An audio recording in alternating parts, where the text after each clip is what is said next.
नमस्ते साथीहरू, मेरो युट्युब च्यानलमा तपाईँहरूलाई स्वागत छ। आज चाहिँ मेरो यो पहिलो ब्लग नयाँ ब्लग बनाउनु गइरहेको छु। त्यति बोल्न चाहिँ आइरहेको छैन, त्यही पनि मेरो कोसिस हेर्दै गर्नु होला। र साथीहरू, म चाहिँ अहिले वडा कार्यालय आइरहेको छु। वडा कार्यालयमा आइपुगेको छु र आज म सिफारिस नागरिकताको बनाउनु छ। साथीहरू, यहाँ वडा कार्यालय खुलेको रहन्छ। म चाहिँ अहिले टाइममै पुगिसकेको छु। साथीहरू, यो चाहिँ वडा कार्यालयको नजारा। यहाँ चाहिँ एकदम गाउँजौहरू तोरीहरू फुलेको एकदम दामी सुन्दरता देखिएको छ। यहाँ चाहिँ एकदम दामी नजारा देखिएको छ। वडा कार्यालय खुलिसक्यो साथीहरू।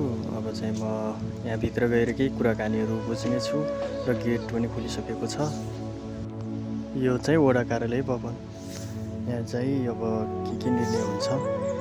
वडा कार्यालय पुगेर साथीहरू मैले जानकारी पाइसकेँ। मेरो चाहिँ नागरिकता नबन्ने भइसक्यो अनि मेरो आमाको चाहिँ जन्मदर्ता नागरिकता नै बनेको छैन। त्यही भएर पनि अब जिल्लामा फोन गरिसकेँ र जिल्लामा फोन गरिसकेपछि अब त्यहाँ चाहिँ आमाको केही नै लाग्दैन भनेर भनिसक्यो। त्यही भएर त्यो भन्दा नै अब आमाको केही नामहरू यताउता गराएर अब गराउनु पऱ्यो भनेर अब चाहिँ म जानकारी पाइसकेँ। अब त्यही भएर म चाहिँ अब गएर यसो आमाको जन्मदर्ताको बारेमा म आमाको माइतीतिर गएर चाहिँ अब गर्दैछु। अब के कस्तो हुन्छ अब भोलि पर्सिको दिन चाहिँ हेर्नु पर्ला। अब चाहिँ म माउलोतिर गएर चाहिँ जन्मदर्ताको बारेमा बोल्नु पर्ला। ल त साथीहरू, आज चाहिँ मेरो यो पहिलो भ्लग के कस्तो लाग्छ प्रतिक्रियाहरू बताउनु होला, जनाउनु होला।